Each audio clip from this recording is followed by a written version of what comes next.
Hello friends. Did you know that nearly 80% of those who watch my videos aren't subscribed? If you enjoy the content, I'd truly appreciate it if you hit that subscribe button. It helps a lot. Also, don't forget to leave a like and share your thoughts in the comments. Your interaction not only supports the channel's growth, but also helps these stories reach more people. Thank you all for being here. By the way, where are you watching from? Let me know in the comments.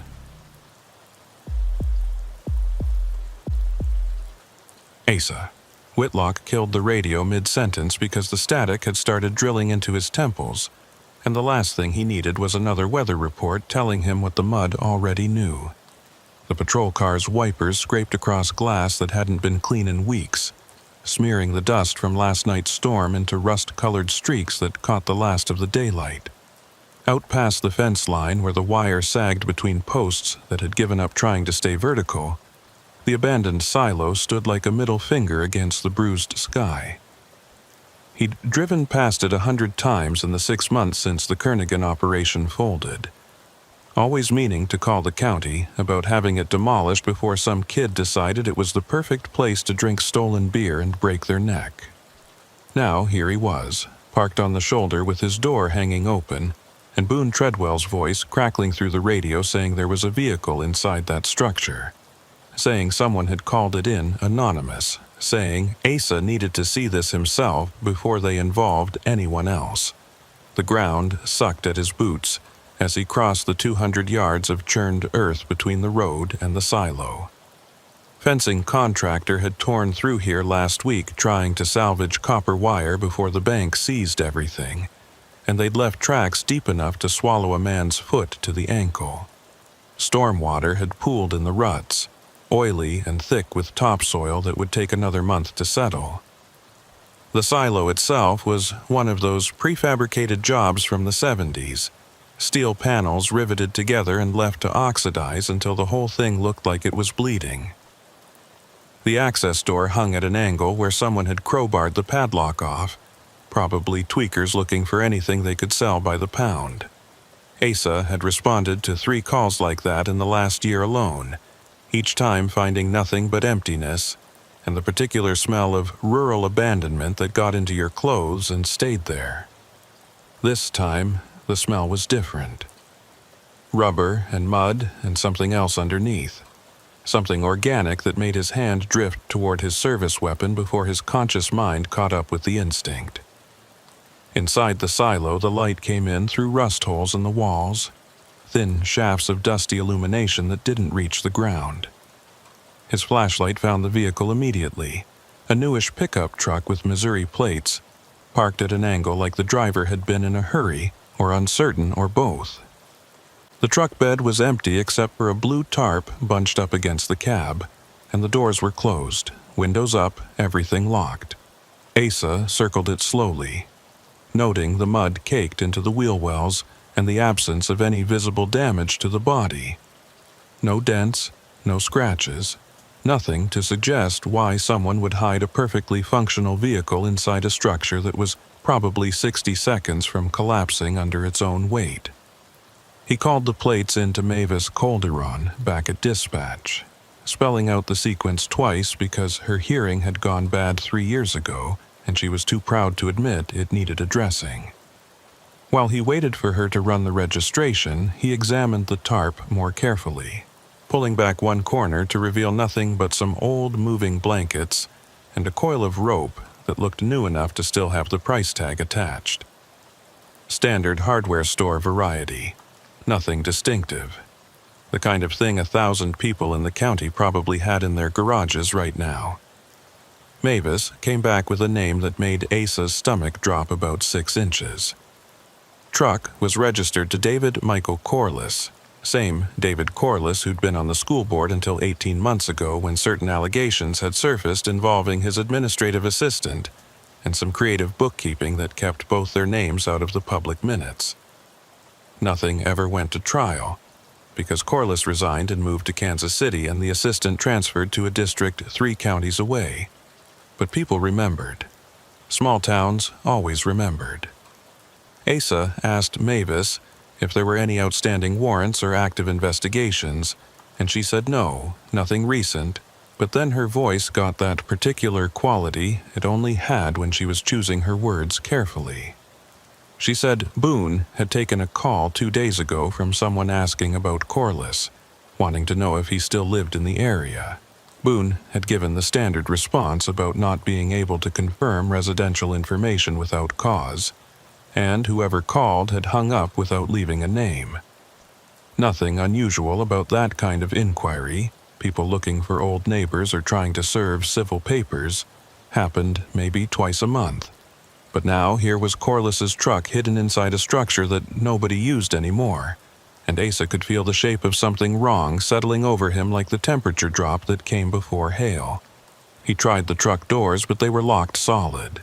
Peering through the windows with his flashlight showed him an interior that was obsessively clean. Not a gum wrapper or coffee cup or any of the normal detritus of human habitation. The seats looked vacuumed. The dashboard gleamed. Even the floor mats appeared to have been recently scrubbed. In the center console, he could see the edge of what looked like a leather portfolio, the expensive kind that lawyers carried, but there was no way to access it without breaking a window. Asa circled the truck again, this time letting his light linger on the ground around the tires. The mud patterns told him the truck had been driven in here within the last day or so, probably during or just after the storm, when the ground was soft enough to take deep impressions. But there was only one set of tire tracks, which meant the driver had either walked out or left in another vehicle. He expanded his search pattern, looking for footprints, and found them almost immediately. Boot prints leading from the driver's side door to the silo's entrance, and then nothing. No prints leading away, no indication that anyone had returned to retrieve the vehicle. Just the inbound tracks and then absence. Boone arrived 20 minutes later with the lockout tools and a camera to document everything before they opened the vehicle. He was a young deputy, barely 2 years on the job, but he had the kind of methodical thoroughness that made Asa trust him more than officers twice his age.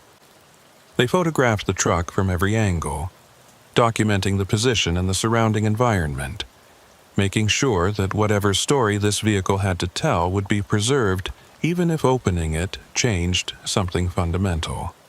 When they finally jimmied the driver's door and got it open, warm air rolled out carrying the smell of leather and something floral, maybe air freshener or cologne.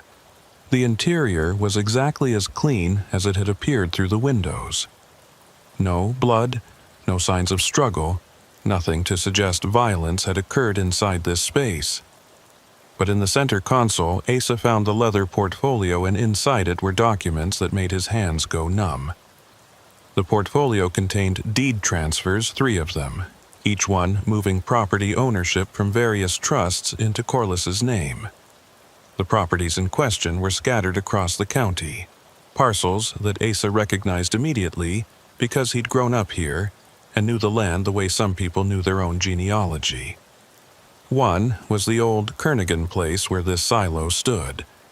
Another was a section of bottomland along the river that flooded every spring. The third was a parcel up in the hills that had been the subject of a zoning dispute for the last decade because someone wanted to put in a cell tower and the neighbors kept blocking it.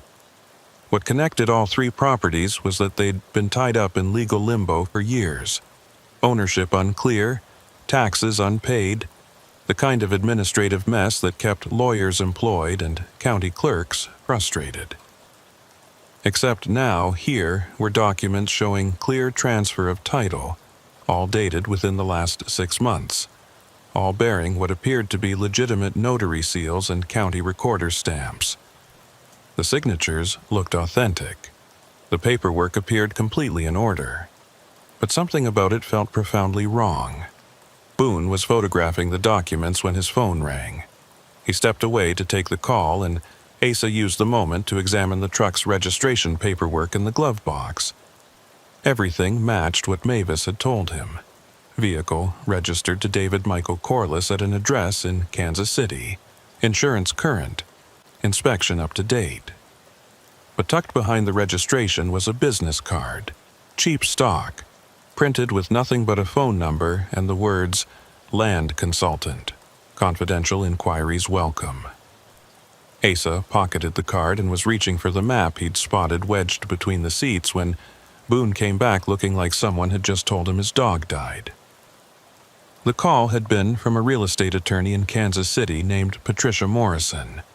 She was trying to locate David Corliss because he'd missed a closing scheduled for this morning, a significant transaction involving the sale of aggregated county parcels to a development company out of Oklahoma. The sale price was substantial enough that Morrison used the phrase 7 figures twice. Corliss had been the broker who'd assembled the parcels, spent 18 months quietly buying up questionable titles and clearing the legal obstacles. He was supposed to collect his commission this morning, and instead he was nowhere to be found. Asa asked Boone to stay with the vehicle while he made some calls. Outside the silo, the temperature had dropped another 10 degrees, and the wind was picking up that particular velocity that promised freezing rain by midnight. He got Mavis on the radio and asked her to contact Kansas City PD for a welfare check on Corliss's apartment. Then he called the county recorder's office and got someone named Helen, who'd been filing deeds since before Asa was born. She remembered the Corliss transfers, said they'd seemed legitimate, said he'd been very pleasant and professional when he'd come in to file them. She also remembered that he'd been alone each time, no clients with him, and that he'd paid the filing fees in cash, which wasn't suspicious exactly, but was unusual enough that she'd noticed. Asa asked if anyone else had been inquiring about those same properties, and Helen went quiet for a long moment before admitting that, yes, there'd been a man who came in maybe 3 months ago asking very specific questions about the Kernighan silo property. Wanted to know who owned it, what the tax status was, whether there were any liens or encumbrances. She'd told him the property was in probate hell and probably wouldn't clear for years. The man had thanked her and left, and she hadn't thought about it again until right now. The map between the truck seats was a county survey map, the kind that showed property boundaries and topographical features in detail sufficient for surveying work. Someone had marked 3 locations with red X marks and written numbers next to each one. The numbers didn't mean anything to Asa initially until he realized they corresponded to dollar amounts, estimates maybe, or offers. The Kernighan property was marked at $340,000, which seemed insane for land that flooded regularly and had an unstable structure on it. Unless someone knew something about that land that made it worth more than agricultural value. Unless there was a reason to assemble adjacent parcels and control access to something specific. Asa had grown up hearing stories about the old quarry operation that had run through this area in the 50s, about how they'd hit an underground water source and flooded the excavation and simply walked away rather than deal with the pumping costs. Nobody had thought about that quarry in decades. But if someone was planning development and needed to control groundwater rights or mineral access, suddenly those worthless properties became extremely valuable. Kansas City PD called back within the hour. They'd done a welfare check on Corliss's apartment and found it locked, mail piling up, no signs of forced entry. The building manager said Corliss had been a quiet tenant, paid his rent on time, kept to himself. Nobody had seen him in maybe 4 days. His car was in the building's parking garage, a sedan with Kansas plates, which meant he'd driven the truck here from somewhere else or the truck wasn't originally his. Asa thanked the officer and asked them to file a missing person report, then hung up and stared at the silo for a long time, trying to make the pieces fit together in a way that didn't end with someone dead.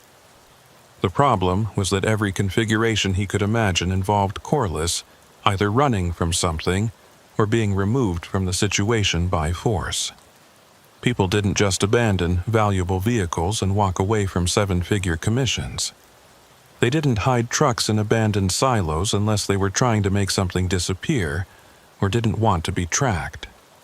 And they definitely didn't leave behind paperwork that documented months of careful legal work unless something had interrupted their plans in a way that made those plans irrelevant. By the time they'd finished processing the scene, it was full dark, and the temperature had dropped below freezing.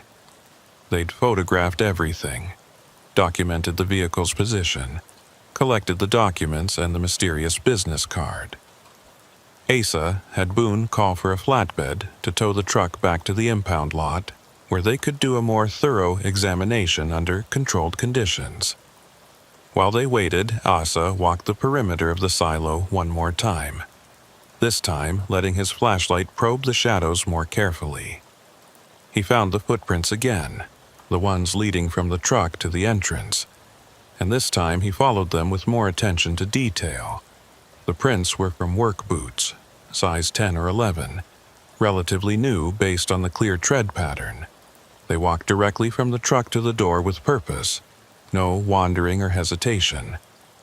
But at the entrance, something changed. The final print, the one closest to where the tracks disappeared, showed a different weight distribution. The heel was deeper, the toe twisted slightly to the left, as if the person had stopped suddenly or turned to look back, or as if someone else had grabbed them. The ground outside the silo was harder, less receptive to tracks, but Asa found drag marks. Not obvious, just 2 parallel depressions in the mud about 18 inches apart, leading away from the entrance toward the tree line about 50 yards distant. Could have been anything. Equipment being moved, a tarp dragging in the wind. But combined with the truncated footprints, they suggested a narrative that made Asa's throat tighten. He followed the drag marks into the trees, and immediately the temperature seemed to drop another 5 degrees. The woods here were dense enough to block what little moonlight was trying to penetrate the cloud cover. His flashlight caught tree trunks and brambles and the occasional reflective gleam of animal eyes watching from cover. The drag marks continued for maybe 30 yards before ending at a small clearing where the ground had been disturbed recently. Not dug up exactly, but scraped and smoothed like someone had tried to erase evidence of activity. Asa knelt and examined the area more carefully, pulling back leaves and checking for anything that seemed out of place.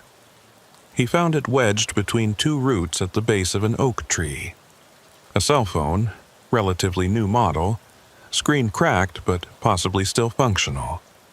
The case was muddy, but he could see it had once been black leather, expensive looking. He bagged it as evidence without trying to power it on, knowing that the forensics people would want to examine it under controlled conditions. But before he sealed the bag, he noticed something that made his stomach clench. The phone case had a business card holder on the back, one of those stick-on pouches, and there was still a card inside. Same cheap stock as the one he'd found in the truck. Same phone number, but this one had a name printed above the number, David Corliss, which meant either Corliss had dropped his phone while walking away from the truck, or someone had taken it from him and discarded it here. The location of the phone, 30 yards from the silo in a direction that didn't lead toward any road or structure, suggested the latter option. Suggested that Corliss hadn't walked away from his truck voluntarily. Suggested that someone had intercepted him and whatever happened next happened in these woods under cover of darkness where nobody would hear or see. Boone helped him search the area for another hour, but they found nothing else. No blood, no weapons, no signs of struggle beyond the disturbed ground and the abandoned phone. By the time the tow truck arrived to collect Corliss's vehicle, they were both frozen and exhausted, and no closer to understanding what had happened here. Asa rode back to the station in his patrol car with the heat blasting and his mind racing through possibilities that all ended badly.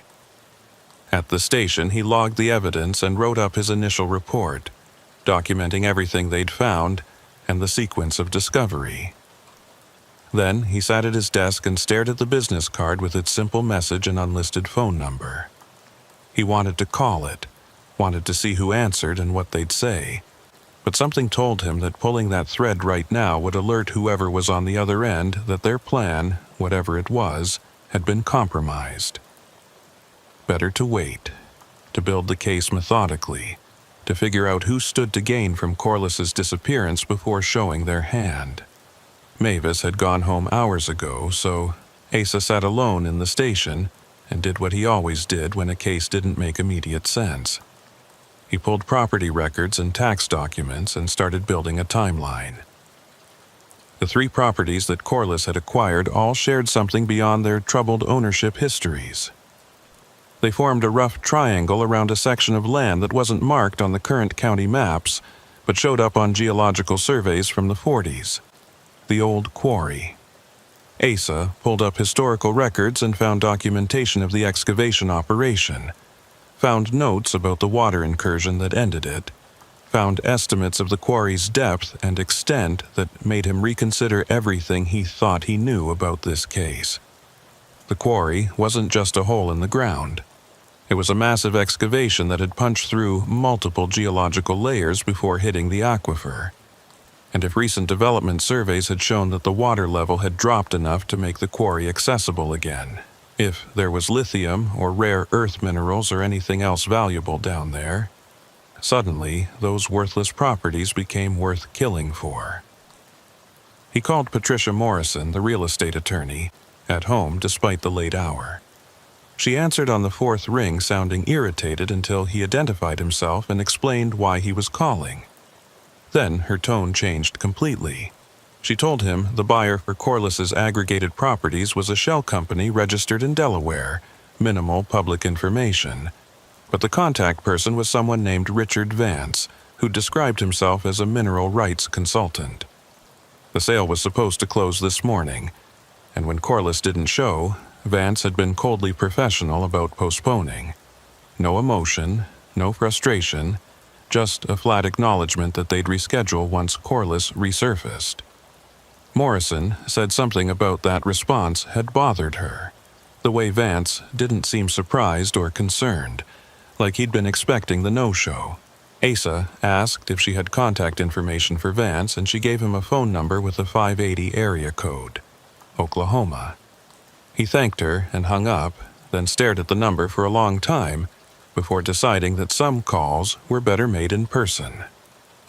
The next morning, Asa drove to the county recorder's office and spent 3 hours going through every document Corliss had filed in the last year. The pattern became clearer with each deed transfer. Corliss had used a network of intermediary buyers, shell LLCs with forgettable names, to acquire the properties without drawing attention to the fact that they were being assembled by a single actor. He'd been careful, patient, working through legal obstacles that would have discouraged most people. But someone had been watching. Someone had noticed the pattern. And maybe that someone had decided that cutting Corliss out of the deal was cheaper than paying him his commission. Asa found another detail that made his throat tighten.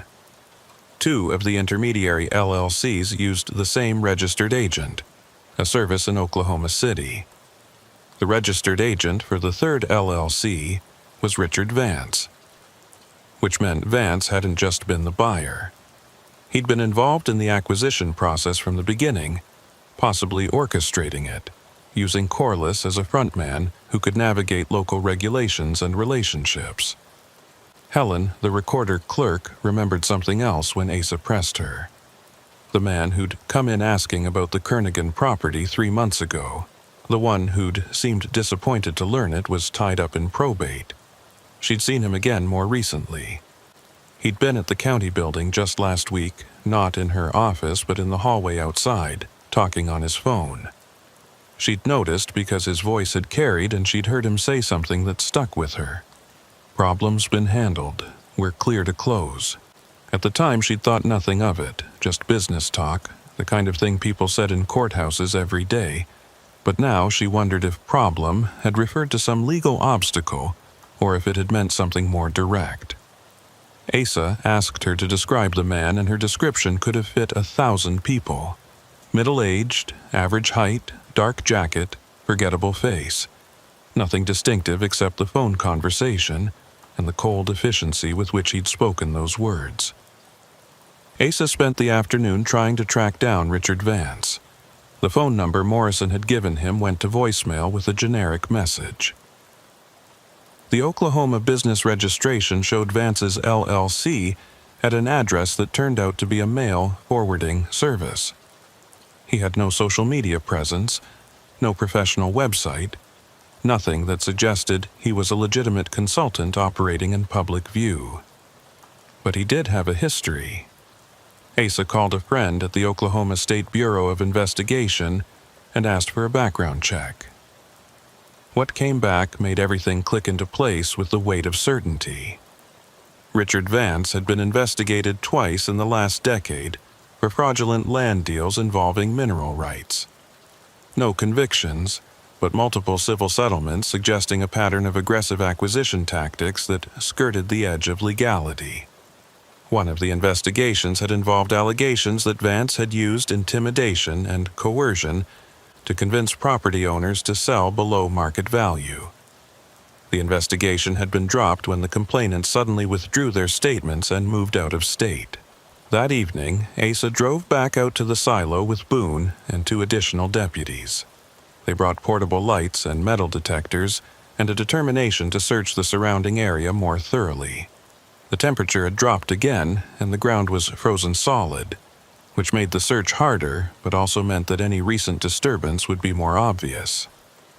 They worked in a grid pattern, starting at the silo and expanding outward in concentric rings. It was Boone who found the second phone.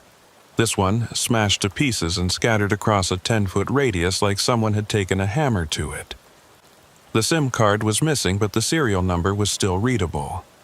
Asa documented it carefully, knowing that connecting this device to Vance or anyone else associated with him would be crucial. They found tire tracks, too, different from the ones the truck had made, suggesting a second vehicle had been here recently. The tracks led from the tree line where they'd found Corliss's phone back to a service road that connected to the county highway about a mile away. Someone had been parked in those trees waiting. The forensics report on Corliss's phone came back 3 days later. The device had been powered off abruptly, not shut down normally, suggesting it had been taken from him by force. But before it died, there had been a flurry of text messages and calls. The messages were mostly logistical details about the closing, coordinates with Morrison, confirmation of timing. But one message stood out. It had been sent at 9:47 p.m. 2 nights before Asa found the truck, sent to a number that matched the business card's contact line. The message read, "Need to meet. Concerned about Vance's intentions. Have documentation that protects both of us." The response had come back 6 minutes later. "Kernighan's silo. Midnight. Come alone." And Corliss, either trusting or desperate or both, had driven out there and parked his truck inside that collapsing structure and walked toward the entrance where someone had been waiting, where his footprints ended and the drag marks began, where whatever protection he thought his documentation provided had proven worthless against someone willing to solve problems with violence rather than negotiation. Asa obtained warrants and brought Richard Vance in for questioning. Vance came willingly, accompanied by a lawyer who'd driven up from Oklahoma City, and sat across from Asa in the interview room with the kind of calm that suggested he'd been through this process before. He answered every question with minimal detail, confirmed he'd been working with Corliss on the land acquisition, expressed appropriate concern about Corliss's disappearance.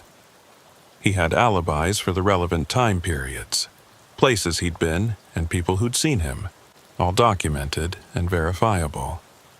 He hadn't been anywhere near the silo or the county in the last week. He'd been in Oklahoma City the night Corliss disappeared, at a business dinner with 6 witnesses, a perfect alibi that fell into place with the smoothness of something rehearsed. When Asa asked about the text message exchange, Vance's lawyer intervened, and the interview ended with nothing actionable beyond a deepening conviction that Vance knew exactly what had happened and had made sure his own hands stayed clean. The break came from an unexpected direction. A hunter named Tom Bridwell called the station 4 days later saying he'd found something weird up in the hills behind the Kernighan property. He'd been tracking deer through terrain he'd hunted for 30 years and had noticed a section of ground that looked like it had been excavated and refilled recently. The dirt was a different color, darker, less compacted. He'd poked at it with a stick and hit something solid about 2 feet down, something that didn't feel like rock. Asa and Boone drove out there immediately with ground-penetrating radar borrowed from the state police. The scan confirmed Bridwell's instinct. There was a large object buried in a shallow grave, roughly 6 feet long and 3 feet wide, dimensions that matched a human body. They brought in excavation equipment and a medical examiner and worked under portable lights as the sun set and the temperature dropped towards 0.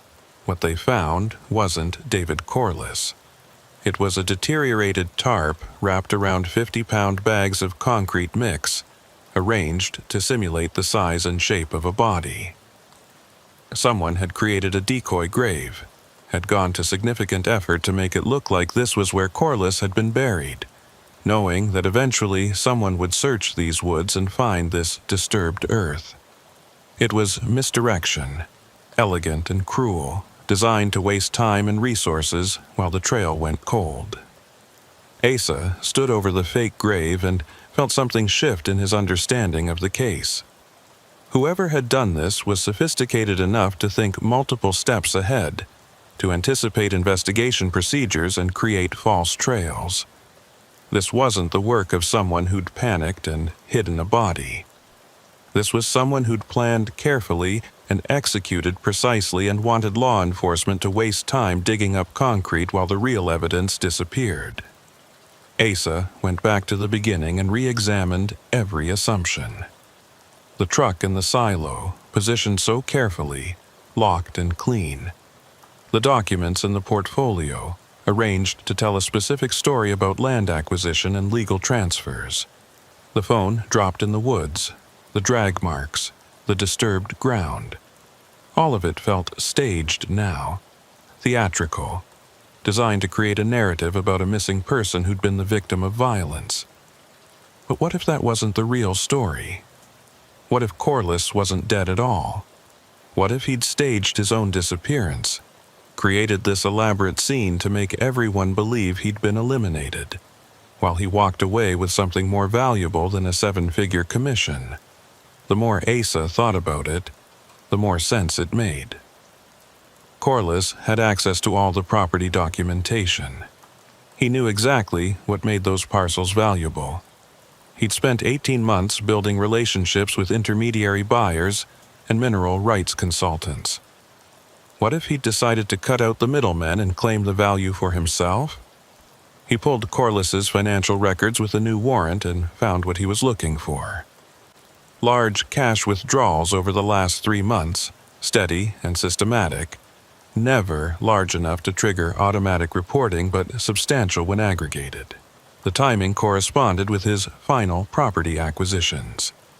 Corliss had been converting assets to portable wealth, getting ready to disappear, but he'd needed to create a convincing story about his disappearance, something that would make people look for a victim instead of a fugitive. So he'd staged his own abduction, had left his truck where it would be found, had scattered just enough evidence to suggest violence without providing a body. And he'd done it in a way that pointed investigation toward Richard Vance, creating a suspect who had motive and opportunity and a history of exactly this kind of aggressive business practice. It was perfect misdirection. While everyone focused on Vance as the killer, Corliss would be establishing himself somewhere far away with a new identity and enough cash to start over. The confirmation came from an unexpected source. The smashed phone they'd found in pieces, the one with the missing SIM card, turned out to have a recoverable serial number that traced back to a purchase made by Corliss himself 6 months ago. He'd bought a burner phone, had used it to send himself that midnight meeting text, had created the entire exchange to establish a false narrative. Then he'd destroyed the phone and scattered the pieces, making it look like evidence someone else had tried to dispose of. Asa felt a cold admiration for the planning that had gone into this deception. Corliss had thought through every detail, had anticipated investigative procedures, had created a crime scene that would convince professionals. The only mistake had been using a device that could be traced back to his own purchase. Asa issued a warrant for David Corliss on fraud and obstruction charges. He contacted federal authorities because crossing state lines to evade prosecution made this a federal case. He put out alerts to financial institutions and border crossings and started the slow process of tracking someone who'd had weeks to establish a new identity. But he knew the chances of finding Corliss were minimal. Men who planned this carefully didn't make mistakes that led to capture. They disappeared into new lives and left behind nothing but questions and cold cases that eventually got filed away. 3 months later, a banker in Belize reported a suspicious account opening by an American who matched Corliss's general description but had Canadian documentation that appeared legitimate. By the time anyone could follow up, the account had been emptied and closed. The trail ended in a financial system designed to protect privacy over transparency. Richard Vance withdrew from the property purchase and returned to Oklahoma. The parcels Corliss had assembled remained in legal limbo, ownership unclear, their value speculative until someone else decided to invest the time and resources to sort through the title issues. The silo on the Kernighan property collapsed entirely during a windstorm the following spring, reducing the structure to twisted metal and rust. Nobody bothered to clean it up. The county just posted warning signs and let nature reclaim what had been briefly contested ground. Asa drove past it sometimes on patrol, remembering the truck hidden inside and the elaborate deception that had radiated outward from that single-staged scene. He thought about Corliss out there somewhere, living under a new name, enjoying the fruits of months of careful planning and a willingness to burn down his entire known life to claim what he believed was his due. Late at night, when Asa couldn't sleep, he'd return to the case files and read through everything again, looking for the detail he'd missed, the thread he hadn't pulled. There was something about the fake grave that bothered him, something about the effort involved in creating that misdirection. It spoke to a level of sophistication that seemed inconsistent with someone who'd bought a burner phone linked to his own credit card. It suggested help, someone else involved who'd thought through the forensic aspects. Asa kept digging into Corliss's known associates and found a detail that had seemed irrelevant initially. The administrative assistant, the one involved in the school board scandal, the one who'd transferred to another district. Her name was Patricia Wilson, and she'd grown up in Oklahoma. She had family connections to mineral rights consulting, and she'd left her teaching job 6 weeks before Corliss disappeared. Asa tried to track her down and found that she'd moved again, this time internationally, something about teaching abroad. The timing was suggestive. So was the fact that she'd emptied her bank accounts and closed all her credit cards before leaving. Asa called Interpol and filed reports and did everything by the book. But he knew how these things ended. People who were careful enough to stage elaborate disappearances didn't leave trails that led to extradition. They found places where American law meant nothing and money meant everything.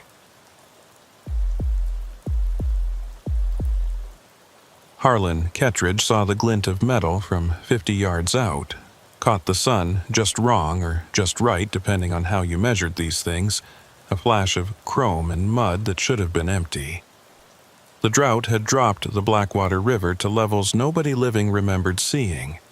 Exposed sandbars and bedrock and the skeletal remains of a bridge that had washed out in 1952 and been left to rust where it fell. He'd been driving fence line when he spotted it, checking Ree Yarborough's cattle situation after she'd called about strays getting through gaps the dry weather had widened. Now he stood on the bank with his boots sinking into cracked earth and stared at what the river had given up after holding it for longer than he wanted to calculate.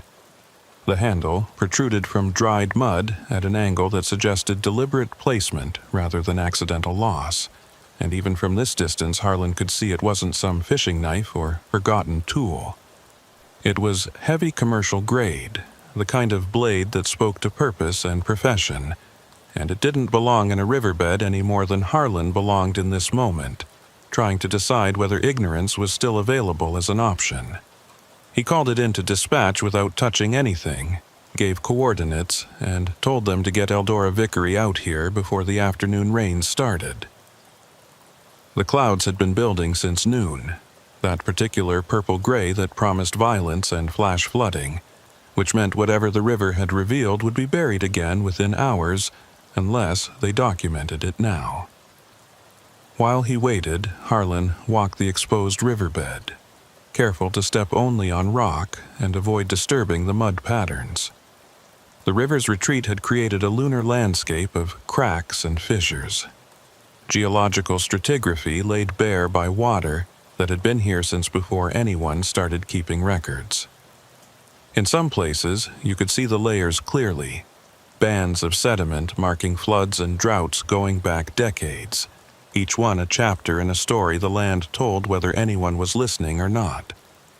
The knife handle was embedded in a layer that Harlan estimated was maybe 20 feet below where the normal water line would sit during average years, which meant whatever had put it there had happened during another drought, another time when the river forgot itself and exposed secrets meant to stay buried. Eldora Vickery arrived in her county vehicle with the seal on the door and that particular expression she wore when something was going to ruin her week.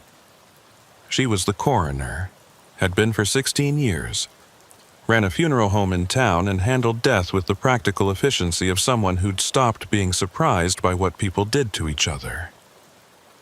She climbed down the bank without commenting on the clouds or the mud, stood next to Harlan and looked where he pointed. From this distance, the knife handle could have been anything.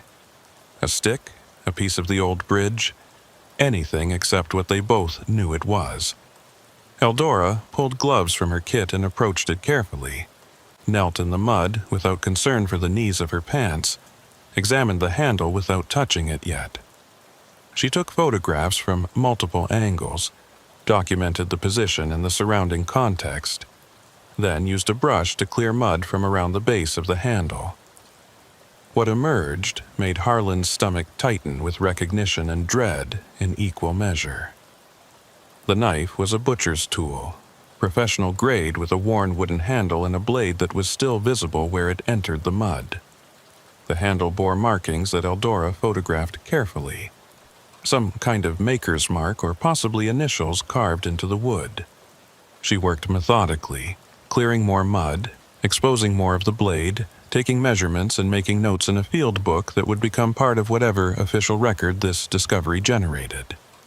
Harlan stood back and watched, aware that his role here was shifting from law enforcement to witness, from investigator to someone who would have to explain why this knife mattered and what it connected to. Because knives like this didn't end up in riverbeds by accident. They ended up there because someone put them there, weighted them or buried them or threw them from a bridge during a dark night when the water was high enough to promise permanent concealment.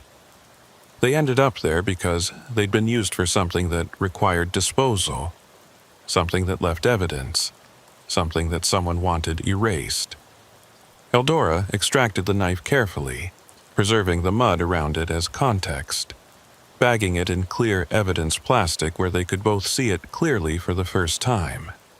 The blade was maybe 8 inches long, curved and heavy, designed for breaking down large animals or sections of meat. The edge showed wear consistent with professional use, but also showed something else, a pattern of scratches and marks that suggested the blade had struck bone repeatedly. Eldora held it up to the light and pointed out the discoloration near the hilt, a darkness that could have been rust or blood or both, something that had soaked into the metal and the wood and become permanent. She said she'd need to run tests to determine what the staining was and how old it might be, but her tone suggested she already knew and was just confirming what they both suspected. Harlan asked if she could estimate how long the knife had been in the riverbed, and Eldora looked at the sediment layers, at the patina on the metal, at the way the wood had degraded. She said at least 20 years, possibly 30, based on the depth and the condition. Long enough that whoever had put it there probably thought it was gone forever. They spent another hour documenting the area around where the knife had been found. Eldora brought metal detectors and swept the exposed riverbed for anything else that might be hidden in the mud. They found fragments of the old bridge, some beer cans that had probably washed down during floods, a few pieces of farm equipment that could have been there for decades. Nothing else that immediately suggested criminal activity. But as they worked, Harlan noticed something about the location where the knife had been embedded. It wasn't in the main channel where water would normally flow. It was off to the side, in a section that would only be exposed during severe droughts when the water level dropped below historical lows. Someone who knew the river intimately, who understood its patterns and depths, would have known this was a spot that might stay hidden for generations. Would have chosen it specifically because normal flooding would never disturb it, and only an extraordinary event like this drought would reveal what had been placed there deliberately. Back at the station, Harlan started pulling missing person reports going back 30 years. The county didn't have comprehensive digital records before 1995, which meant he had to go through paper files stored in the basement, boxes of reports filed by date and never fully cataloged. He found 17 unsolved missing persons cases spanning the relevant time period, but only 3 of them had circumstances that suggested foul play rather than voluntary disappearance or accidental death. Of those 3, one stood out immediately. Margaret Chen, age 28, reported missing in August 1992 by her employer at the meatpacking plant where she'd worked as a line supervisor. She'd failed to show up for her shift 3 days in a row, which was completely out of character. Her apartment had been locked, her car was in the parking lot, her purse and keys were inside. No signs of struggle, no indications of where she might have gone. The investigation at the time had focused on the possibility that she'd been seeing someone and had left town voluntarily, but her family insisted she would never have disappeared without contact. The case had gone cold within months, no evidence, no witnesses, no body. What made Margaret Chen's disappearance significant was her profession. She'd worked in meat processing for 6 years, had risen to supervisor, would have been familiar with professional butchering tools, the kind of tools that included heavy curved knives with worn wooden handles, the kind of tools that someone in that industry would have access to and would know how to use. Harlan read through the file carefully, noting the names of people who'd been interviewed at the time, co-workers, friends, family members who'd all claimed Margaret was stable, happy, planning for a future that included going back to school and eventually moving to a larger city. Nothing suggested she would have walked away from her life voluntarily, but something about the investigation felt incomplete, cursory, like whoever had handled it initially had been going through motions rather than pursuing leads aggressively. Margaret had been an immigrant, family originally from Taiwan, employed at a plant that mostly hired people willing to work hard for low wages. Her disappearance had been noted, filed, and then quietly forgotten by a system that didn't value some lives as highly as others. Harlan called the meatpacking plant and learned it had closed in 1998, a casualty of consolidation that had shuttered small processors throughout the region. The building still stood but had been converted to storage space for agricultural equipment. He drove out there anyway, wanting to see the location, wanting to understand the geography of Margaret Chen's last known movements. The structure was massive, corrugated metal sides stained with rust and years of weather, surrounded by cracked asphalt where weeds had taken over. He found a security contact number on a faded sign and called until he reached someone who could let him inside. The interior was exactly as depressing as he'd expected. Vast, empty space punctuated by the skeletal remains of processing equipment that hadn't been worth removing. The air still carried the ghost of old blood and chemicals, a smell that had soaked into concrete floors and would probably never fully dissipate. He stood in what had been the main processing floor and tried to imagine Margaret Chen working here, supervising crews that broke down cattle and pigs into retail cuts. The security manager who'd let him in was a younger guy, probably hadn't even lived here when the plant was operational. But he mentioned that the previous security company had left behind some boxes of old records when they lost the contract last year. Harlan asked to see them and spent an hour going through personnel files and incident reports that someone had been legally required to keep but had never bothered to organize. He found Margaret Chen's employment record, her application from 1986, her progression through various positions, and then at the bottom of her file a series of incident reports from the months before her disappearance. Minor things, mostly. Disputes with coworkers about scheduling and overtime. One formal complaint about a supervisor who'd been making inappropriate comments. The complaint had been filed in May 1992, 3 months before she disappeared. The supervisor's name was Dale Hutchins, and the notes indicated he'd been given a written warning and told to maintain professional boundaries. Harlan ran Dale Hutchins through every database he had access to and found a work history that told a story of steady decline. After the plant closed in 1998, Hutchins had bounced between jobs, mostly manual labor positions that never lasted more than a few months. He'd accumulated multiple DUI arrests, one assault charge that got pleaded down to disorderly conduct, and a pattern of addresses that suggested chronic instability. The most recent address on file was a trailer park on the eastern edge of the county, a place called Riverbend that was exactly as depressing as the name suggested. Harlan drove out there late afternoon, timing his arrival for when people would be home from work, but before the serious drinking started. Riverbend was 2 rows of aging mobile homes arranged along a gravel road that dead-ended at the river.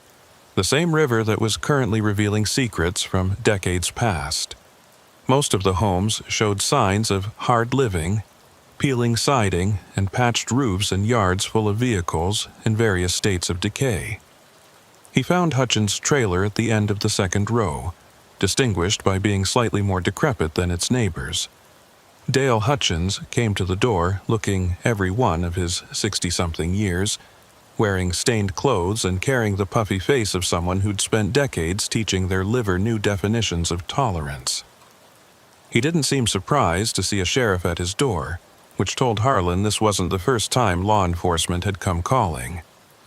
Harlan introduced himself and asked if they could talk about Margaret Chen. The name landed like a punch.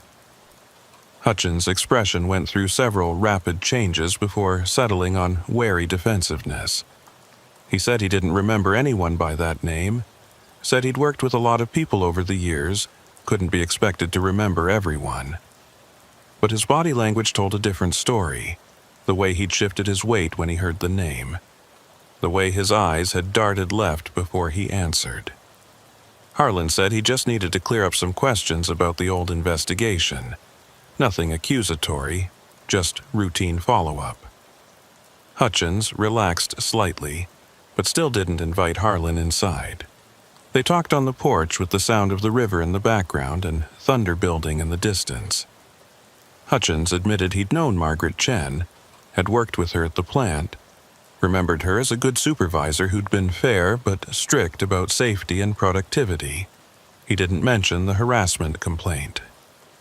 When Harlan brought it up, Hutchins dismissed it as a misunderstanding, said Margaret had misinterpreted some jokes, said he'd apologized at the time and thought everything was settled. He claimed he'd been as shocked as anyone when she disappeared, had even participated in the initial searches when people thought maybe she'd gotten lost hiking or had an accident. His alibi for the days around her disappearance was that he'd been at work during the day and home with his wife at night. The wife had since left him, sometime in the late 90s moved back to Missouri to be near her family. No way to verify what had been said 30 years ago. Harlan asked if Hutchins knew anything about tools going missing from the plant around that time, specifically knives or cutting equipment. Hutchins shook his head, said theft was a constant problem at industrial sites, knives went missing all the time, people took them home for personal use or sold them for drinking money. Nothing unusual about that. After 20 minutes of circular conversation that revealed nothing actionable, Harlan thanked Hutchins for his time and left. He sat in his patrol car and watched the trailer for a while, noting the way Hutchins stood in the window tracking his departure. Something about the interaction felt wrong. The specific way Hutchins had reacted to Margaret's name, the casual dismissal of the harassment complaint, the convenient absence of the ex-wife who might have confirmed or contradicted his alibi. Harlan pulled the old investigation file again and found the note about Hutchins being interviewed in '92. The original investigator had noted that Hutchins seemed cooperative and forthcoming, that his alibi checked out via his wife's statement, that there was no evidence connecting him to the disappearance. But that investigation had been cursory at best, conducted during a time when a plant supervisor's word carried weight and an immigrant worker's disappearance barely registered as worthy of extended resources. Harlan wondered what a more thorough investigation might have revealed, what questions should have been asked but weren't. Eldora called that evening with preliminary results from the knife analysis. The staining on the blade and handle was consistent with blood exposure, though she couldn't determine species without more extensive testing. The markings on the handle included initials that appeared to be DC, or possibly OC, carved into the wood with something sharp and crude. The knife itself was manufactured by a company that had supplied industrial meatpacking equipment through the 80s and 90s. Exact dating was difficult, but the model was consistent with tools used during that period. More significantly, Eldora had found traces of what appeared to be human hair caught in the joint where the blade met the handle. Biological material that had been protected from degradation by the mud. She was sending it for DNA analysis, but warned that results would take weeks and might not be conclusive given the age and condition. Still, it was evidence, physical material that connected this knife to someone, potentially to Margaret Chen, if they could obtain a DNA sample from her family for comparison. Harlan started working the family angle, tracking down Margaret Chen's relatives who'd been listed in the original missing person report. Her parents had both died years ago, but she had a younger brother, David Chen, who still lived in the same small city where the family had settled after immigrating. Harlan called and explained what they'd found, carefully not making promises about what it might mean. David Chen listened quietly and then said something that made Harlan's chest tighten. He said Margaret had told him about problems at work in the months before she disappeared, about a supervisor who wouldn't leave her alone, who'd made increasingly aggressive advances that she'd tried to handle professionally, but that had escalated. She'd filed a formal complaint hoping it would stop, but instead it had seemed to make things worse. The supervisor had started showing up places she went after work, had been seen sitting in his truck outside her apartment complex, had made comments about what a shame it would be if something happened to someone who didn't have family nearby to protect them. Margaret had been scared but also proud, didn't want to quit a job she'd worked hard to earn. She'd told David she was documenting everything, keeping records, planning to take it to higher management if the harassment continued. David Chen agreed to provide a DNA sample for comparison purposes. He also said he had something else that might be relevant, a box of Margaret's possessions that their parents had kept after she disappeared, letters and photographs and personal items that had never been examined by law enforcement. The original investigation had been so superficial that nobody had even asked the family if Margaret had left behind anything that might provide leads. David said he'd go through the box and send anything that seemed relevant. A week later, a package arrived containing photocopies of letters Margaret had written to her brother in the months before she disappeared. The letters confirmed David's account of escalating harassment, but they also provided specific details, including the supervisor's name, descriptions of incidents, dates, and times. Margaret had been building a case, documenting everything systematically like someone who understood that without evidence her claims would be dismissed. The last letter was dated August 3, 1992, 11 days before she was reported missing. In it, she wrote that things had gotten worse, that Hutchins had cornered her in the storage area after her shift and made explicit threats about what would happen if she pursued her complaints further. She wrote that she was afraid, but determined not to let him intimidate her into silence. Armed with this new information, Harlan went back to the old investigation file and found that none of Margaret's concerns about harassment had been taken seriously. The detective who'd handled the case had noted the complaint, but had apparently accepted Hutchins' explanation that it was a misunderstanding. There was no indication that anyone had interviewed other employees about the harassment. No follow-up about the escalating behavior Margaret had documented. The investigation had focused instead on the theory that Margaret had left voluntarily, possibly with a boyfriend nobody knew about, possibly to escape debts or personal problems. The assumption had been that young immigrant women were unreliable, prone to disappearing, not worth the resources required for a thorough investigation. That casual dismissal had let Hutchins continue his life without serious scrutiny, had allowed him to remain free while Margaret's family spent 30 years wondering what had happened to their daughter and sister.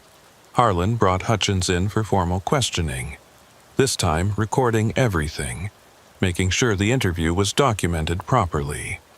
Hutchins came with a public defender who looked like they were 3 cases away from a breakdown, and they sat across from Harlan in an interview room that smelled of industrial cleaner and old coffee. Harlan laid out what they'd found: the knife in the riverbed, the DNA evidence, the letters documenting harassment. He walked through the timeline methodically, letting Hutchins see how the pieces fit together, watching for reactions. Hutchins maintained that he had nothing to do with Margaret's disappearance, that the harassment complaint was overblown, that he barely remembered her after all these years. But his body language betrayed him, the way his hands moved when certain topics came up, the way his breathing changed when Harlan mentioned the knife. The public defender kept interrupting, advising Hutchins not to answer certain questions, and the interview ended without confession, but also without exoneration. Harlan had enough for circumstantial suspicion, but not enough for charges, not yet. The DNA results came back 5 weeks later. The hair found on the knife was mitochondrial match to David Chen, which meant it almost certainly came from Margaret. The probability was high enough that Eldora said she'd testify to it in court if necessary. The blood on the blade was too degraded for definitive typing, but the pattern was consistent with human rather than animal origin. Combined with the location where the knife was found, the documented harassment, and the timing of Margaret's disappearance, they had the outline of a case. But outlines weren't convictions, and Harlan knew that 3 decades was a long time for memories to fade and evidence to degrade. What they needed was something more, either physical evidence connecting Hutchins directly to the disposal of the knife, or a witness who could place him at the scene, or ideally, a confession. The last option seemed unlikely given how Hutchins had handled the second interview, but Harlan had learned that pressure applied correctly over time could produce results even from people who thought they were safely beyond consequences. He went back to Riverbend and started talking to Hutchins' neighbors. Most of them were cautious about talking to law enforcement, the kind of wariness that came from living in places where police attention rarely led to positive outcomes. But Harlan was patient, kept showing up, asking gentle questions, making it clear he was investigating a specific crime rather than looking to cause problems for people just trying to survive. Eventually, a woman named Rita Carmichael, who lived 3 trailers down from Hutchins, mentioned that Dale had seemed agitated lately, drinking more than usual, which was saying something, and that she'd heard him having loud conversations on his porch late at night. She couldn't make out what he was saying, but the tone was angry, defensive, like he was arguing with someone who wasn't there. Rita said Dale had always been troubled, but in the last month since the sheriff had first come asking questions, he'd deteriorated noticeably. Started looking over his shoulder, jumping at sounds, acting like someone waiting for the other shoe to drop. Harlan decided to apply more pressure. He went public with the case, called a press conference, explained that they'd made progress on a 30-year-old missing person investigation and were asking anyone with information to come forward. He didn't name Hutchins specifically, but he provided enough details that anyone who'd worked at the plant during that period would know who the investigation focused on. The local paper ran a story with Margaret Chen's photograph and a description of the knife that had been found. Within days, Harlan started receiving calls. Former plant employees who remembered Margaret, who remembered how good she'd been at her job, who'd noticed the way Hutchins had watched her, the way he'd made comments about what he'd like to do to her.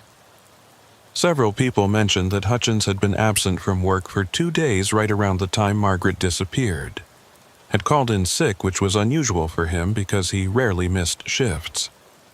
The absence had been forgotten or deemed irrelevant at the time, but now it took on new significance as a potential opportunity. One call stood out from the others. A woman named Patricia Morales, who'd worked in plant administration in 1992, said she remembered something strange about the week Margaret disappeared. She'd been processing payroll and had noticed that Hutchins had requested immediate payment for his last check, had said he needed to travel unexpectedly for a family emergency. That kind of early payment was unusual, but not unheard of. What struck Patricia as odd was that Hutchins had returned after only 2 days, claimed the emergency was resolved, and never mentioned it again. She'd forgotten about it until the news story reminded her. Harlan asked if there were records that might document the payroll request, and Patricia said the plant's financial records had been archived when the facility closed, possibly stored somewhere, but she had no idea where. Another dead end, or at least an end that would require significant time and resources to pursue. But it added another piece to the pattern, another indication that Hutchins had altered his normal behavior in the days around Margaret's disappearance. Harlan went back to the geography, studying maps of the area as it had existed in T2. The meatpacking plant was 6 miles from where the knife had been found in the riverbed. The route between them included several bridges, but only one that would have allowed someone to throw an object into deep water with confidence it would stay hidden. That bridge had been replaced in 2003, the old structure demolished and recycled. But photographs from the county archives showed it had been a narrow, 2-lane bridge with pedestrian access.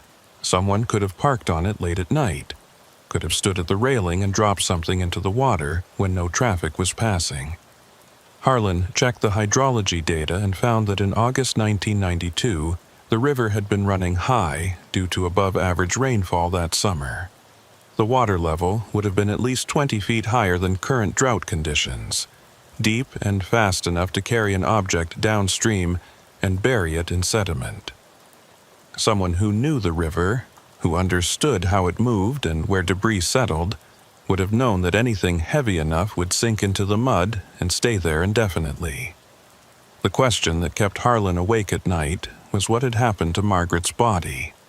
The knife's presence in the river suggested disposal, but finding the knife didn't mean finding remains.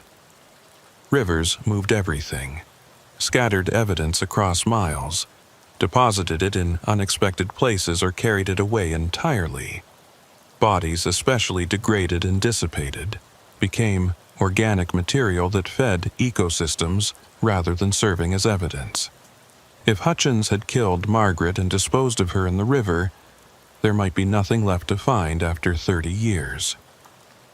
The drought that had revealed the knife might have revealed other things if they knew where to look, but the county didn't have resources to search miles of riverbed on speculation.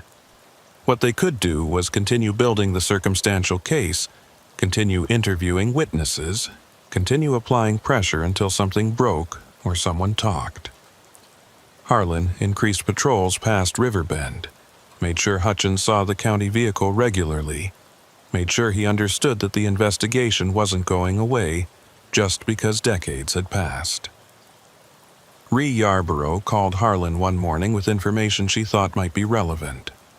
She'd been asking around among the older ranchers about the drought and the river levels, and several of them remembered 1992 specifically because it had been a wet year that ended a longer drought. The river had been higher than it had been in years, and there'd been concern about flooding during the August rains. But Ree had also heard something else. One of the older ranchers, a man named Tom Bridwell who'd been running cattle near the river back then, mentioned that he'd seen a truck parked on the old bridge late one night in August 1992. He'd been checking fence and had driven past around 2 in the morning, had noticed a vehicle with its lights off parked in the middle of the bridge. He'd thought about stopping to see if someone needed help, but the truck had pulled away when his headlights approached. Tom hadn't thought much about it at the time, just figured it was kids parking or someone sleeping off too much alcohol. But he remembered it specifically because it was unusual, because that bridge wasn't a place people typically stopped, especially not in the middle of the night. Harlan drove out to Tom Bridwell's ranch and interviewed him carefully. Tom was in his 80s now, memory sharp on some things and foggy on others. But he was clear about the truck on the bridge. He said it had been a light-colored pickup, older model, and he'd gotten close enough to see there was only one person in the vehicle. When asked if he could identify the person, Tom said no, too dark and too far away. But he remembered that the truck had headed west when it left the bridge, which was the direction of the meatpacking plant, and also the direction of where Hutchins had lived at the time. Harlan pulled motor vehicle records from 1992 and found that Hutchins had owned a light blue 1985 Ford pickup that year. Not proof, but another piece that fit the pattern. The problem was that thousands of people in the county drove similar trucks, and Tom's memory of a vehicle seen briefly in the dark 30 years ago wouldn't constitute admissible evidence even if the timing was suggestive. What changed everything was a call from an unexpected source. Dale Hutchins' ex-wife Carol called the sheriff's station from Missouri asking to speak with whoever was investigating Margaret Chen's disappearance. Harlan called her back immediately and listened as she told a story that had been weighing on her conscience for 3 decades. Carol said she'd left Dale in 1998, not because of his drinking or his employment problems, but because she'd realized something that terrified her. In the weeks after Margaret Chen disappeared, Dale had been acting strangely, agitated and paranoid, checking the news constantly, reacting badly whenever anyone mentioned the missing woman. Carol had asked him about it and he'd exploded, accused her of spying on him, made threats about what would happen if she talked to anyone. She'd been scared enough to stay quiet at the time, scared enough to provide the alibi when police interviewed him, scared enough to maintain her silence even after she left. But the guilt had never gone away, and now seeing the news about the knife, she felt she had to tell the truth. Carol's story got more specific and more damning. She said that in early August 1992, a knife had gone missing from their kitchen, a heavy butcher knife that Dale had brought home from the plant years earlier. She'd noticed it was gone and asked Dale about it, and he'd told her he'd returned it to work. But she'd seen him put something in a garbage bag and take it out to his truck late one night, and when she looked in the bag later after he'd driven away, she found bloody clothes. She'd confronted him when he returned, and he'd admitted that there'd been an accident at work, that he'd helped clean up a mess, that the clothes were ruined, and he'd needed to dispose of them. He'd told her never to mention it to anyone, had made clear through tone and implication that her safety depended on her silence. Carol had chosen to believe the accident story because the alternative was too horrifying to contemplate. But she'd never believed it completely, and the guilt of not speaking up had poisoned the rest of their marriage until she finally left. Harlan asked Carol if she would be willing to testify to all of this, and she said yes, that she'd lived with this knowledge long enough and wanted to do the right thing finally.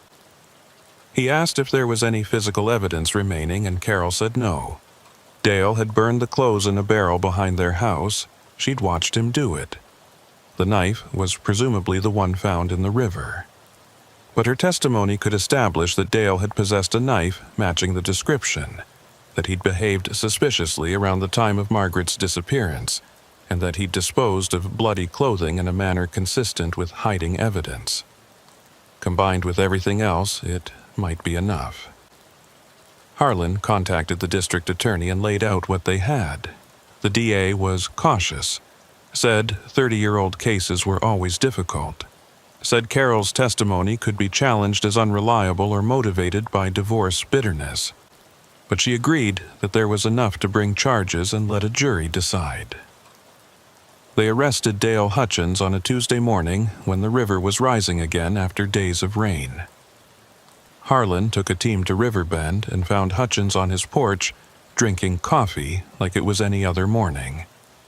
He didn't resist when they read him his rights and put him in cuffs.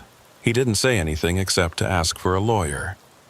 They transported him to the county jail and processed him on charges of second-degree murder, and within hours the story was all over the news.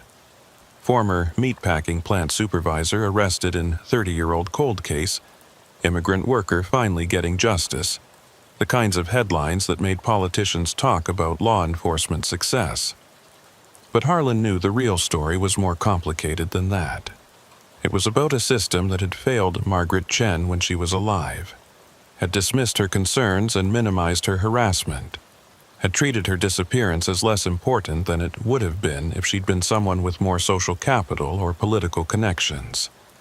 The knife in the riverbed had given them a second chance to do the right thing, but it couldn't erase the 30 years that had been stolen from Margaret's family, couldn't return the life that had been taken. The trial took place 8 months later. The prosecution presented their circumstantial case methodically, building a picture of harassment that had escalated to violence. They showed the harassment complaint Margaret had filed, presented her letters documenting fear, brought in former co-workers who testified about Hutchins' behavior.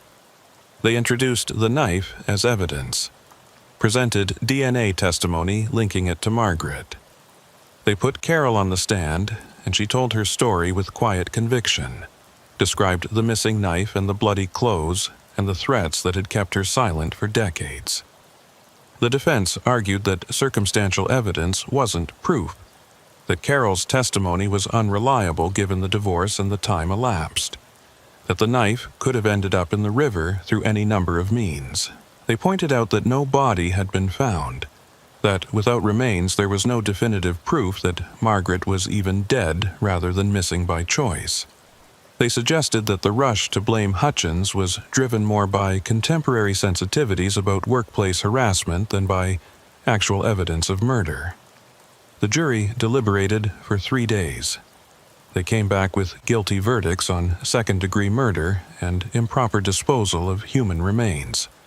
The judge sentenced Hutchins to 40 years, effectively a life sentence for a man in his 60s. As they led him away, he looked at Harlan with something that might have been hatred or might have been relief. The expression of someone who'd been carrying weight for so long that even incarceration was lighter than continuing to pretend.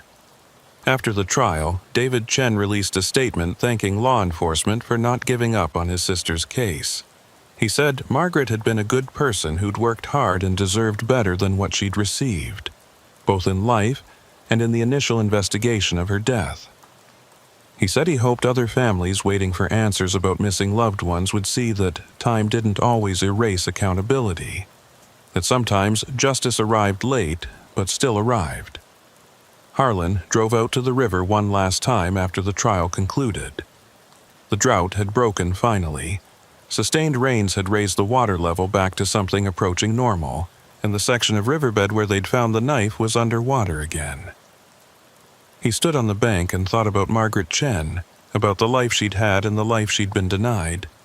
He thought about the knife that had stayed hidden for 30 years until the land itself decided to reveal what had been buried. He thought about all the other secrets that rivers and fields and forests held. Evidence of crimes that might never be found or might emerge decades later when conditions were exactly right for revelation. The river moved past him with the sound of water that remembered everything and forgot nothing, that carried away what people tried to hide but sometimes gave it back when the time was right. The drought had been a disaster for the county's agriculture, but it had been justice for Margaret Chen, and Harlan wondered what else might be waiting beneath the surface for the next time the water receded and the land decided to tell its stories. Months later, Ree Yarborough mentioned that Tom Bridwell had died, peaceful death in his sleep at 84. At the funeral, people talked about Tom's life on the land, about his knowledge of the county's geography and history. Someone mentioned that Tom had kept journals for 60 years, detailed records of weather and wildlife, and things he'd observed during his decades of working cattle. The family was donating the journals to the County Historical Society. Harlan made a point of visiting the Historical Society once the journals were cataloged. He found the entry from August 1992, the night Tom had seen the truck on the bridge. Tom had written more than he'd remembered telling Harlan. He'd noted that the truck appeared to be carrying something heavy in the bed, that it sat low on its suspension like it was loaded. He'd written that he'd felt uneasy about the scene, but hadn't known why at the time. Reading it now with knowledge of what had happened, the entry felt like testimony from a ghost, evidence that had been waiting in handwritten pages for someone to connect it to context that would give it meaning. The knife itself stayed in the county evidence room, would remain there until the appeals process was exhausted and eventually forever as part of the historical record. Eldora said it should probably end up in a museum eventually, an artifact that told a story about justice delayed but not denied. Harlan thought about that sometimes, about how an object that had been created for productive purpose had been corrupted to violence and then hidden away, only to emerge decades later as the key to accountability.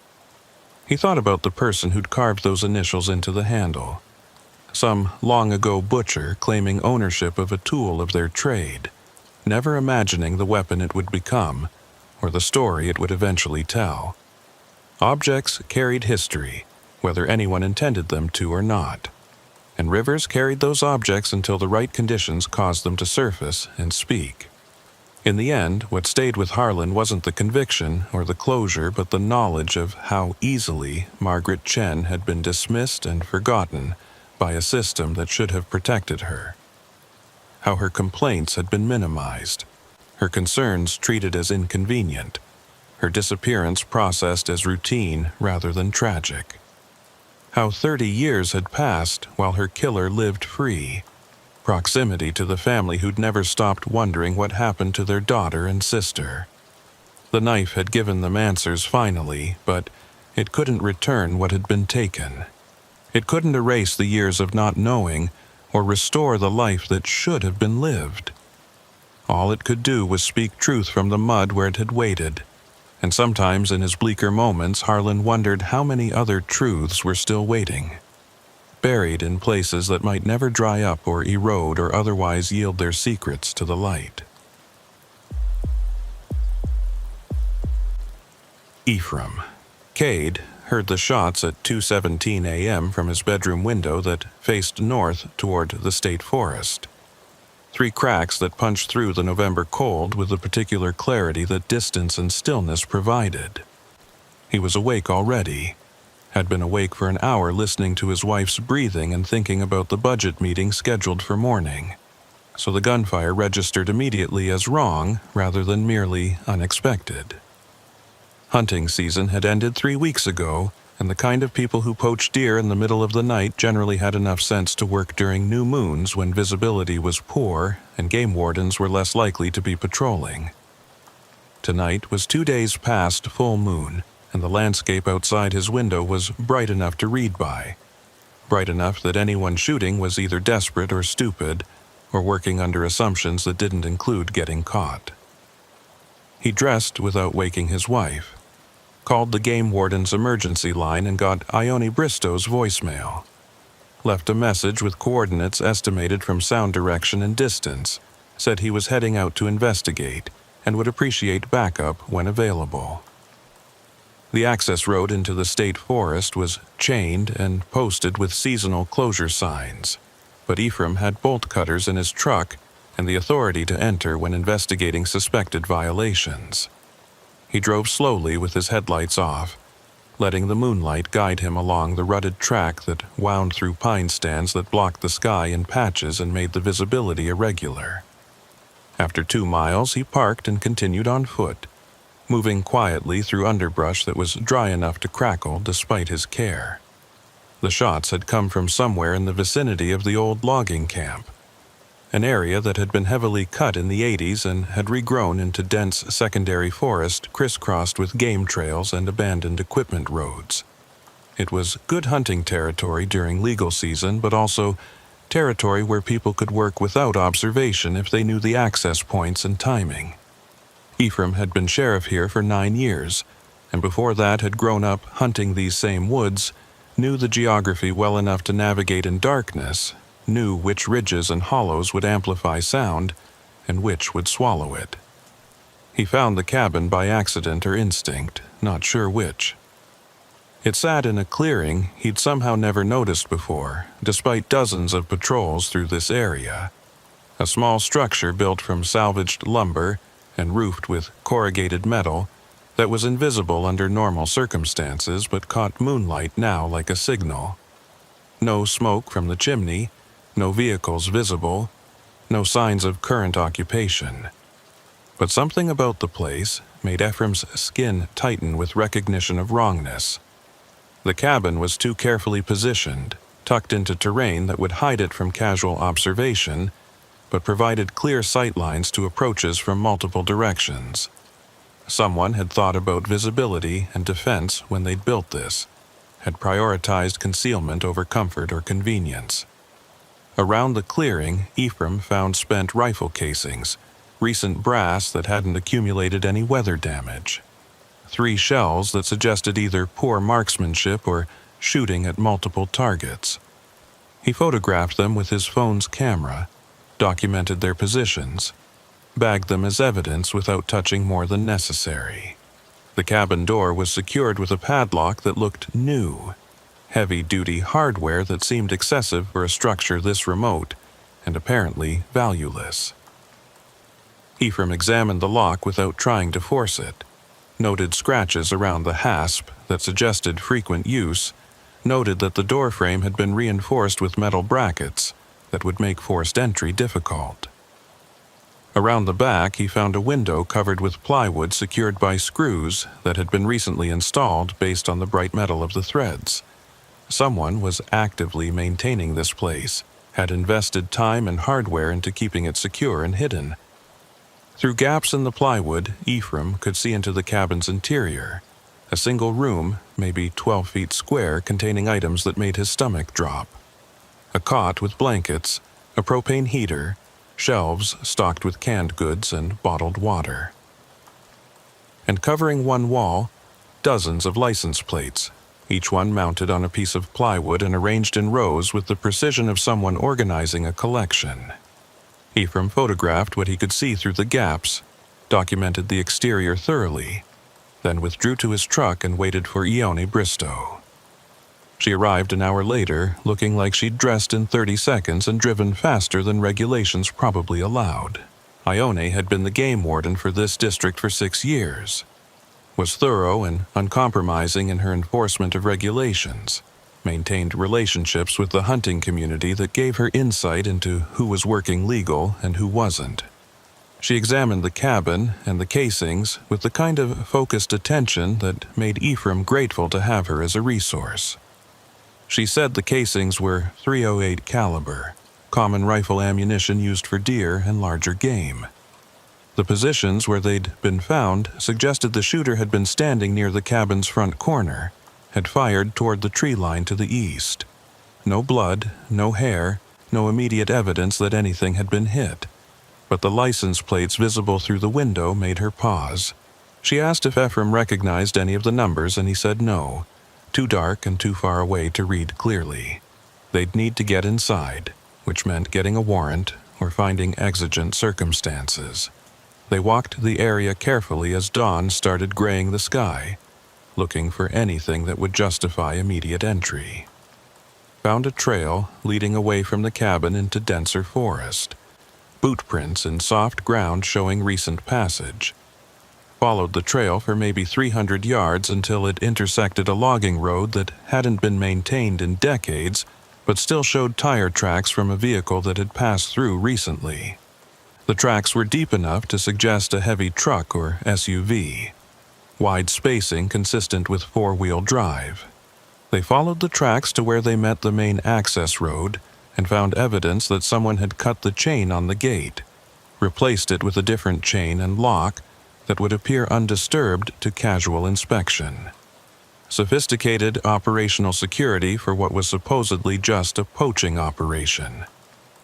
Back at the cabin, Ephraim forced entry based on possible evidence of criminal activity, documented the break-in carefully for legal purposes, and stepped inside knowing that whatever they found would change the character of this investigation.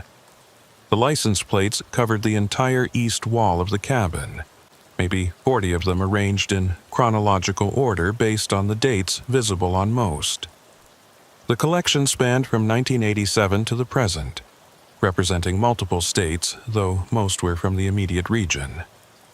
Ephraim started photographing each one methodically while Ione searched the rest of the cabin's interior. On the shelves with the food supplies, they found notebooks, cheap composition books filled with handwriting that documented dates and locations and observations. The entries were fragmentary but disturbing. Notes about people's schedules and routines about when houses were empty and when residents were vulnerable. One notebook contained detailed maps of the county with properties marked and annotated with information about security systems and dog ownership and sightlines from the road. Another contained what appeared to be surveillance logs, times and dates when specific individuals had been observed at specific locations. The most recent entries were from 2 days ago, noting that target is maintaining pattern. Evening vulnerability window consistent. Ione found photographs tucked between the notebooks, Polaroids and printed digital images showing people who appeared unaware they were being photographed. Some were clearly taken from distance with telephoto capability, showing individuals in their homes or yards engaged in routine activities. Others were closer, taken from concealment, showing details of license plates and addresses and vehicle descriptions. One photograph showed a young woman getting into her car in a grocery store parking lot, the angle suggesting the photographer had been shooting from inside another vehicle. Another showed a man working in his garage with the door open, tools visible on the workbench behind him. The images had a voyeuristic quality that made Ephraim's throat tighten, the sense of violation implicit in capturing people during private moments.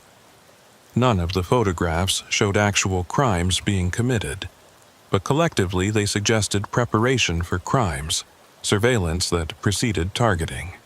The license plates on the wall took on new significance in this context, possibly trophies taken from victims or witnesses or crime scenes. Ephraim called for additional resources and spent the next 6 hours processing the cabin as a crime scene. The forensics team from the state police arrived by mid-morning and went through everything systematically, collecting fingerprints and DNA samples, photographing evidence, cataloging the contents. The license plates were removed one by one and logged, each one representing a potential case to investigate. While the technicians worked, Ephraim started running the plate numbers through databases, checking for reports of theft or vehicles involved in crimes. The results made his stomach clench. Multiple plates matched vehicles that had been reported stolen over the past 2 decades, almost all of them cases that had gone unsolved. Several others belonged to individuals who had been victims of home invasions or burglaries during the years indicated. 2 plates were registered to people who'd been reported missing and never found. The pattern suggested someone had been collecting trophies for 30 years, documenting criminal activity with the care of someone maintaining a professional portfolio. One plate in particular drew Ephraim's attention. It was from Michigan, dated 1994, registered to a vehicle owned by someone named Robert Chambers. The name triggered recognition, and Ephraim pulled cold case files until he found the connection. Chambers had been a traveling salesman who'd disappeared while driving through the region in October 1994. His car had been found abandoned on a Forest Service road 20 miles from here. No sign of Chambers himself, no evidence of foul play beyond the fact that he'd vanished. The case had been investigated as a possible voluntary disappearance or medical emergency, but Chambers' family insisted he would never have walked away from his life. The investigation had gone cold after 6 months. Now, here was his license plate mounted on a wall in a hidden cabin, along with evidence suggesting systematic criminal activity. Ephraim felt the weight of 30 years settling over him. The knowledge that this cabin might contain evidence that could resolve dozens of cold cases and possibly connect them all to a single perpetrator who'd been operating for decades without detection. Ione came back from checking the area around the cabin and reported finding a concealed pit about 50 yards into the tree line. She'd almost fallen into it, had caught herself when the ground started giving way beneath her boot. The pit was maybe 6 feet deep and 4 feet across, carefully dug and covered with branches and leaves in a way that made it invisible until someone was literally on top of it. At the bottom were bones, animal remains mostly, from what Ione could see without climbing down. But mixed with the animal bones, she'd spotted what looked like fragments of human clothing, synthetic material that wouldn't decompose as quickly as natural fibers. They called for additional forensic support and spent the afternoon carefully excavating the pit under the supervision of a state police anthropologist. What emerged was a scattered collection of deer skeletons, coyote remains, and the partial skeleton of what the anthropologist confirmed was human. The bones showed signs of scavenging and weather exposure, but enough remained to estimate they'd been there at least 10 years, possibly longer. Dental work and bone structure suggested male, probably middle-aged at time of death, cause of death undetermined without more extensive analysis. While they worked the pit, additional officers searched the surrounding forest and found 2 more concealed pits within a quarter-mile of the cabin. One contained only animal remains. The other contained fragments of another human skeleton, along with personal effects including a wallet with identification for a man named Thomas Brennan, who'd been reported missing in 2003 while hiking the state forest. The missing person report had described Brennan as an experienced outdoorsman who told family he was going on a solo backpacking trip. When he didn't return and search efforts found no trace of him, the assumption had been that he'd gotten lost or injured in remote terrain, and his body had never been recovered. Now, they'd found his remains in an unmarked pit near a cabin that appeared to be a base of operations for someone who'd been preying on vulnerable people for decades. The scope of what they were dealing with expanded with each new discovery, transformed from a poaching investigation into a serial predation case that potentially involved multiple homicides spanning 3 decades. Ephraim established a command post at the cabin site and brought in additional resources from state and federal law enforcement. The FBI sent agents with experience in serial crimes, and they began the methodical process of connecting the physical evidence to possible victims and suspects. The notebooks were analyzed by forensic linguists who noted certain phraseology and organizational patterns that suggested the writer had military or law enforcement training, someone comfortable with surveillance and operational planning. The photographs were enhanced and cross-referenced with missing person databases, attempting to identify the individuals captured and determine if any of them had subsequently been victimized. Several of the photographed individuals were located and interviewed, and their accounts were consistent. They'd been unaware of being photographed, had no knowledge of the cabin, hadn't experienced any criminal victimization beyond the violation of being surveilled without consent. But several others couldn't be located, had moved away, or dropped off contact with family in ways that might have been voluntary but also might have indicated something darker. The question of who owned or operated the cabin became the focus of investigation. Property records showed the land was state-owned, part of the forest preserve, which meant anyone using it was trespassing. But someone had invested significant time and resources into maintaining the structure and keeping it concealed. Fingerprints recovered from the cabin matched several individuals in criminal databases, but most were partial prints that could have been left during previous legitimate uses before the cabin became whatever it was now. The clearest prints belonged to someone named Luther Pennyrile, who had an arrest record going back to the 80s for burglary and theft, had served time twice for property crimes, had been on parole until 3 years ago when his sentence expired. Pennyrile was listed as transient in the most recent database entries. No fixed address, employment spotty and undocumented. A search for his current whereabouts turned up nothing immediate, but a review of his criminal history showed a pattern of arrests in locations that matched where some of the license plates had been reported stolen.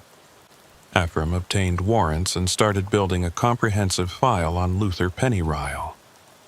The man's history painted a picture of someone who'd spent most of his adult life on the margins, picking up work where he could find it, moving frequently, maintaining minimal connection to conventional society.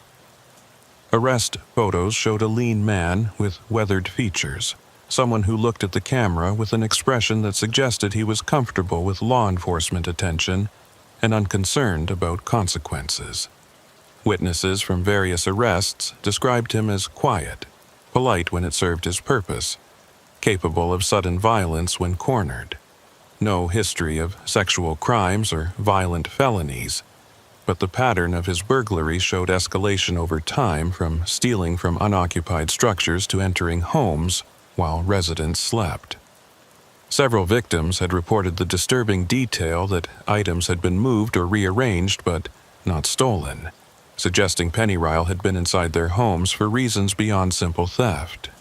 Ione had more luck tracking Pennyrile through informal channels. She contacted other game wardens in the region, and several of them reported encounters with a transient who matched Pennyrile's description, someone who'd been camping illegally in various state forests, who'd been warned off multiple times but never formally charged. The description was consistent across reports.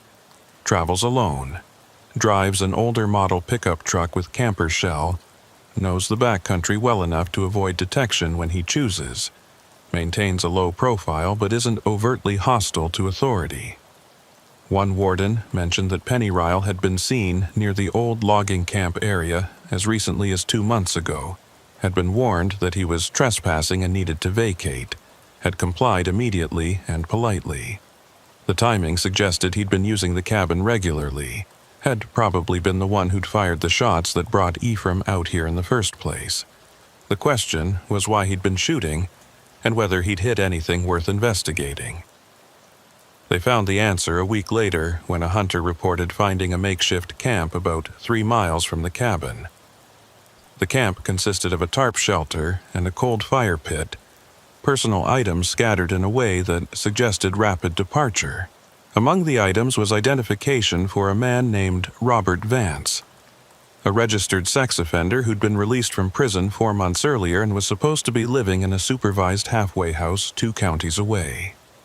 A check with his parole officer revealed that Vance had absconded 6 weeks ago, had cut off his ankle monitor, and disappeared.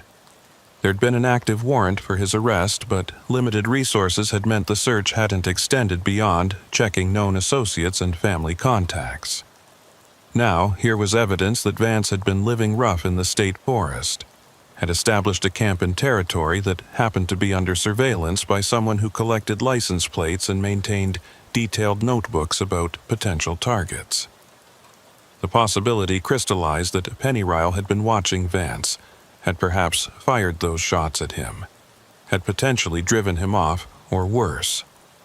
Ephraim organized a search of the area around Vance's abandoned camp and found a trail that led toward the cabin, boot prints in soft ground showing someone running. The trail ended at a steep ravine where it appeared the person had lost their footing and fallen. At the bottom of the ravine, wedged between rocks and partially covered by deadfall, they found Robert Vance. He'd been dead for approximately a week based on decomposition, had sustained injuries consistent with a fall, but also showed what appeared to be an older gunshot wound to his left shoulder. The medical examiner would need to determine whether the fall or the gunshot had been the immediate cause of death, but the sequence was becoming clear. Penny Ryle had shot at Vance, possibly hit him, and Vance had run toward the ravine in the dark and gone over the edge. Penny Ryle might not have known Vance was dead, might have assumed he'd escaped, which would explain why the cabin had been left intact rather than cleaned out in anticipation of investigation. The discovery of Vance's body complicated the case in ways that made Ephraim's head hurt. On one hand, Penny Ryle appeared to be a predator who'd been stalking people and collecting trophies for decades, potentially responsible for multiple disappearances and deaths. On the other hand, his most recent victim was a registered sex offender who'd violated parole and was living illegally in the forest.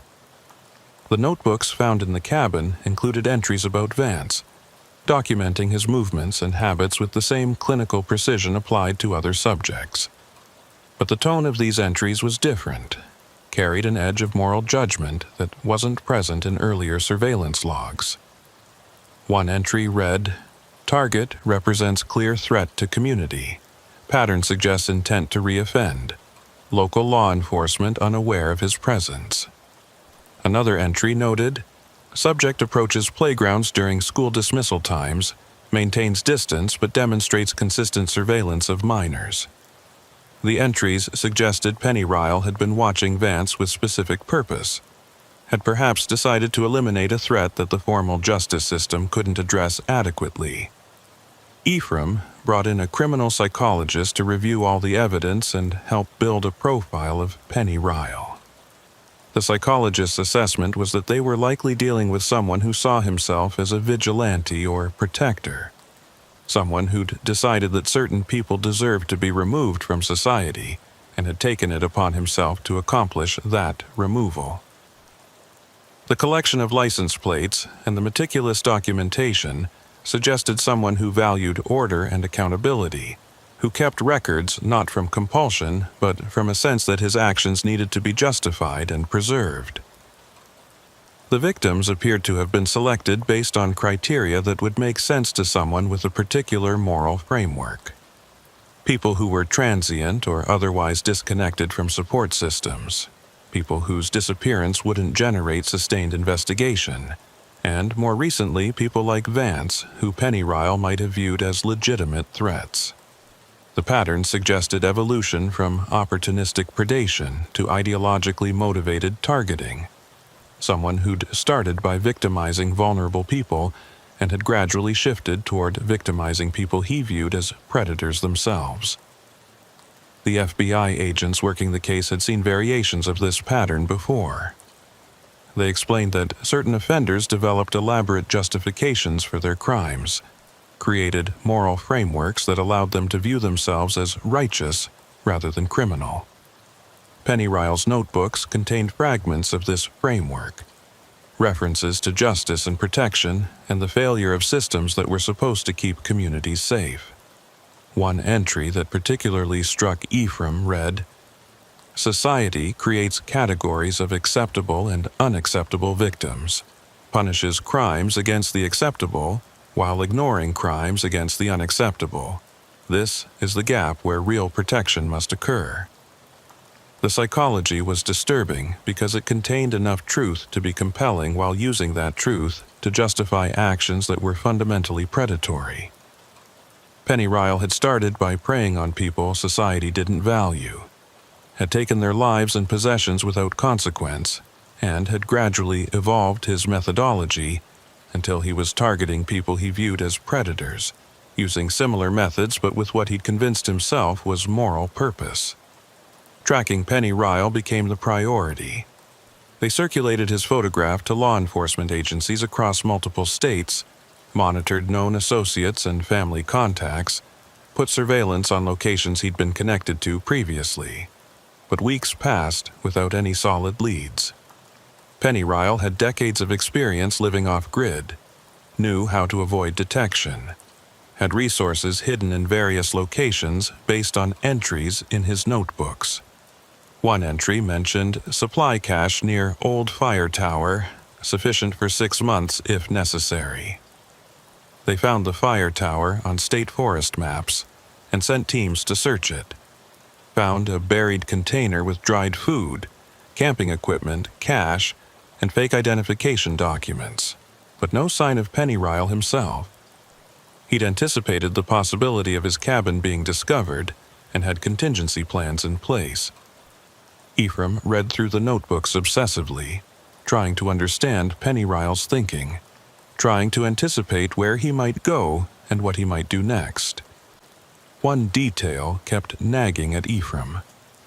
The license plates on the cabin wall had been arranged chronologically, oldest to newest, creating a timeline of Pennyrile's activities over 3 decades. But there was a gap, several years in the late 90s where no plates appeared. Ephraim checked prison records and found that Pennyrile had been incarcerated during that period, had served 30 months on a burglary conviction, which meant the collection predated his imprisonment and had resumed after his release.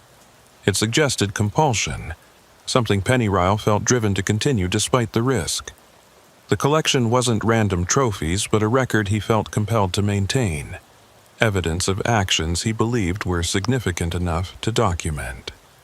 Ephraim wondered if Pennyrile would abandon that pattern now that his cabin had been discovered, or if the compulsion would drive him to establish a new collection in a new location. The psychology suggested the latter, suggested that whatever drove Pennyrile to maintain this record was stronger than his survival instinct. 3 months after discovering the cabin, Ephraim got a call from Ione saying she'd found something during a routine patrol of a different section of the state forest. Another small structure, this one even more carefully hidden, built into a natural depression and covered with camouflage that made it nearly invisible.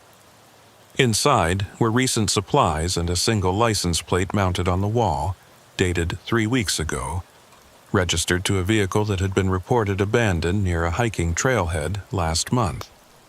The vehicle's owner was a registered sex offender who'd moved to the county 6 months ago and was living in a group home near town. Ione had immediately checked on the man's status and learned that he'd been reported missing by his caseworker 10 days ago, had left the group home saying he was going for a walk and hadn't returned. A search was underway, but resources were limited, and the assumption had been that he'd violated supervision and absconded. Now it appeared Pennyrile had been watching him, had documented his movements, and had potentially acted on whatever conclusions he'd reached. Ephraim brought the full investigation machinery back to this new location, and they processed it with the same thoroughness they'd applied to the first cabin. Found notebooks similar to the earlier ones, surveillance logs documenting the missing man's routines and habits. Found photographs showing the man near schools and parks, images that were disturbing in their implication but didn't depict actual crimes. Found entries in Pennyrile's handwriting that made Ephraim's throat tighten. Subject represents clear pattern. System has released him into community without adequate monitoring. Proximity to vulnerable populations creates unacceptable risk. Action required. The phrase, action required, appeared throughout the notebooks, always in reference to subjects Pennyrile had decided needed to be removed.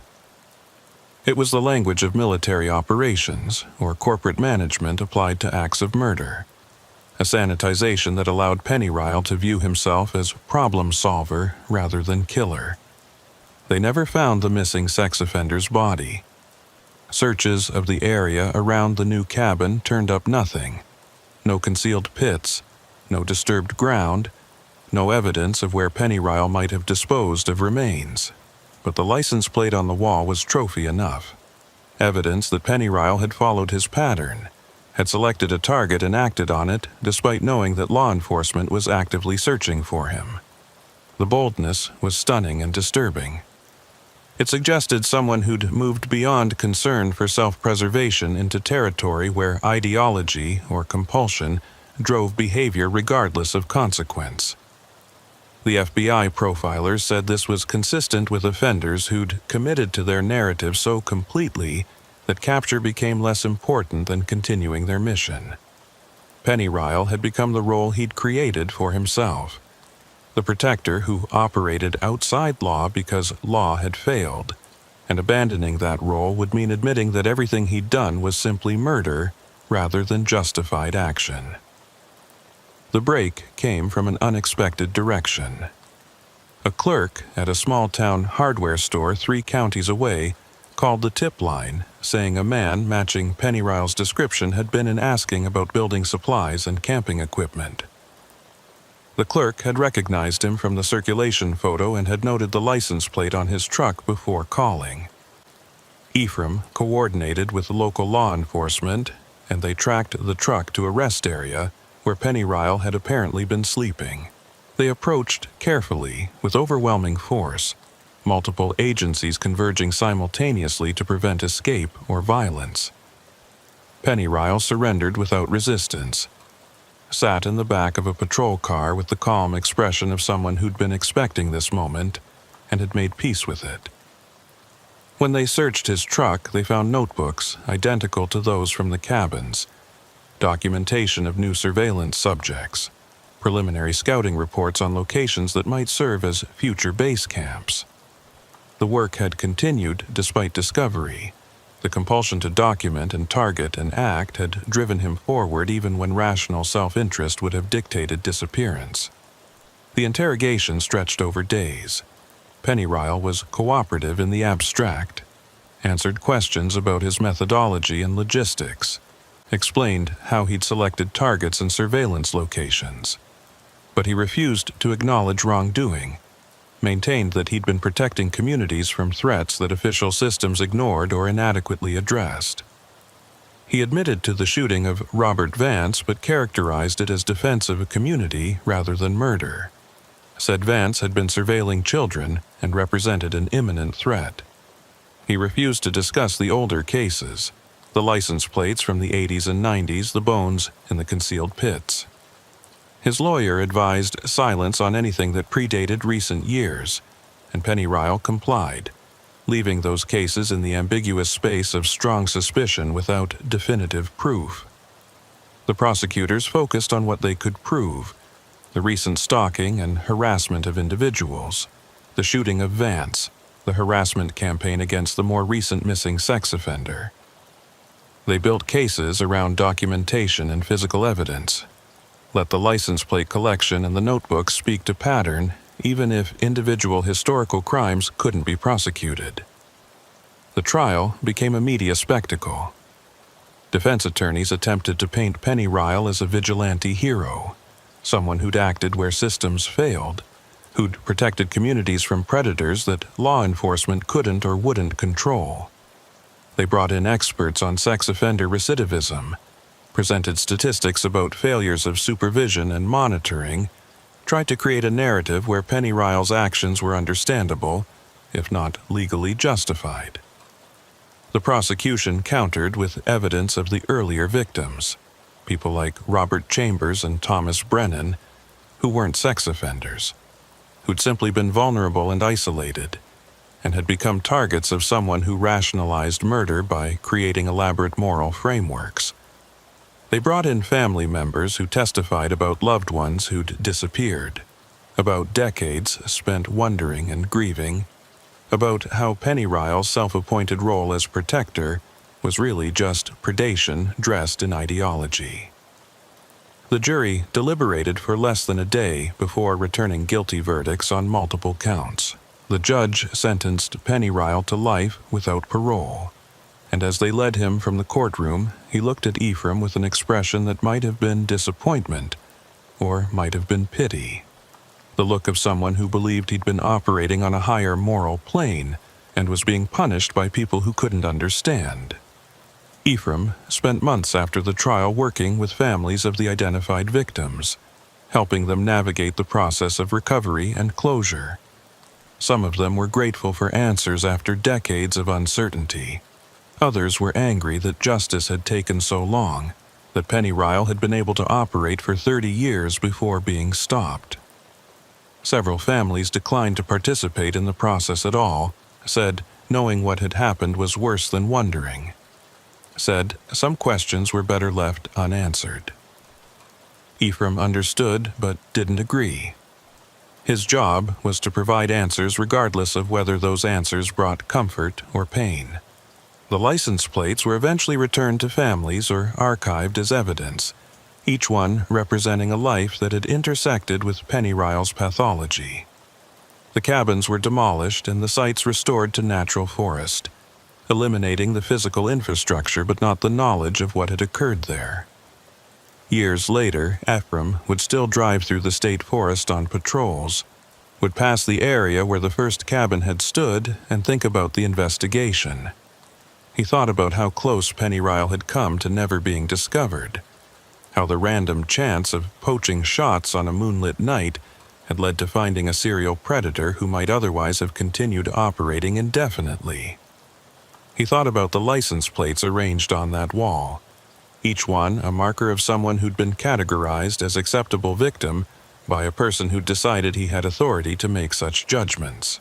He thought about the evolution of Pennyrile's targeting, how he'd graduated from preying on vulnerable transients to targeting people he viewed as predators themselves, how the latter victims had complicated public response because some people saw Pennyrile as hero rather than criminal.